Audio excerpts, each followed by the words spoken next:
Bonjour et bienvenue sur Blue Math. Dans cette vidéo, nous allons travailler les unités de mesure, unités de temps et principalement donc les conversions de ces unités. Nous allons commencer avec les unités de mesure. Un premier exemple, on mesure la tension électrique en volts de symbole V. La tension dans certaines lignes électriques peut atteindre 1200 kV, donc c'est les kilovolts. La tension d'entrée dans un allume-cigare est souvent de 12 volts. Et on va s'intéresser ici au lien entre les deux différentes tensions qui sont proposées dans l'exercice. Donc pour cela, on va compléter. Ici, on nous dit 1200 kV. On va chercher combien c'est de fois 12 kV. Donc 1200 ici, 12, on a gardé la même unité, les kilovolts, donc ça ne va pas bouger. Donc il faut simplement regarder 1200, c'est égal à combien de fois 12. Et donc 1200, c'est 100 fois 12. Ensuite, on va continuer à compléter. Ce qu'on remarque ici, c'est qu'on ne travaille plus en kilovolts, mais en volts. Pour passer des kilovolts au volt, il faut se rappeler que 1000 volts, c'est égal à 1 kV. On avait déjà ici les 100. Et après, pour passer des kilovolts au volt, donc il faut encore multiplier par 1000. Et donc on obtient finalement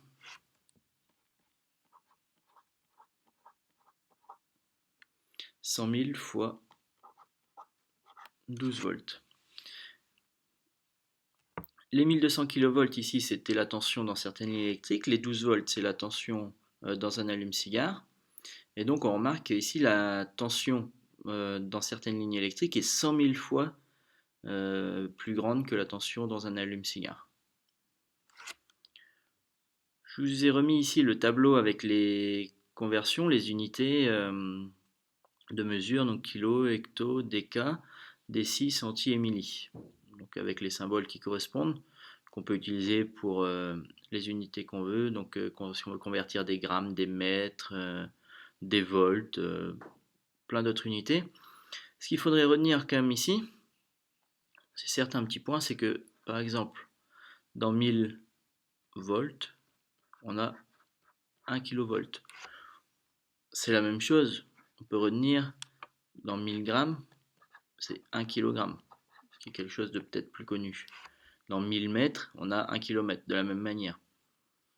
Les unités ici, décis, centi, milli, sont assez simples avec le nom à retenir. Centi, c'est 100. Donc par rapport à l'unité, dans 100 centi, par exemple, mètres, on a 1 mètre. Dans 1000 milligrammes, on a 1 gramme. Donc voilà quelques valeurs qu'il faut retenir.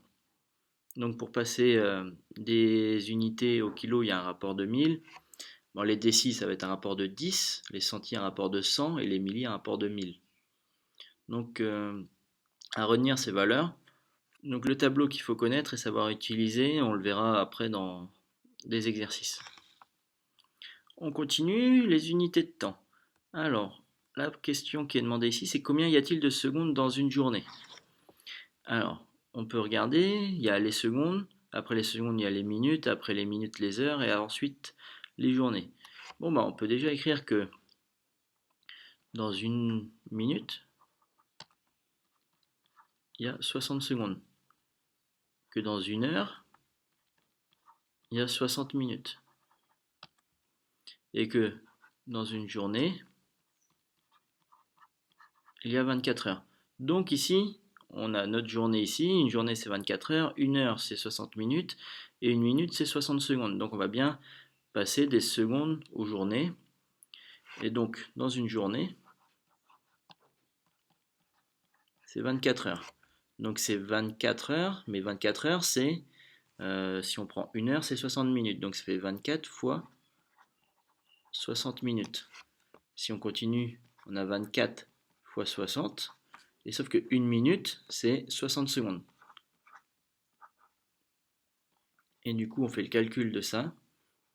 Et on obtient 86 400 secondes. Et donc, dans une journée, il y a 86 400 secondes. Donc voilà comment passer des secondes, enfin comment trouver combien il y a de secondes dans une journée. Donc quelques valeurs à connaître dans le tableau. Une minute, c'est 60 secondes. Une heure, c'est 60 minutes.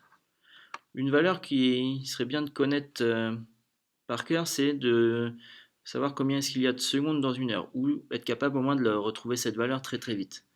Ben, sur le même principe, une heure, c'est 60 minutes,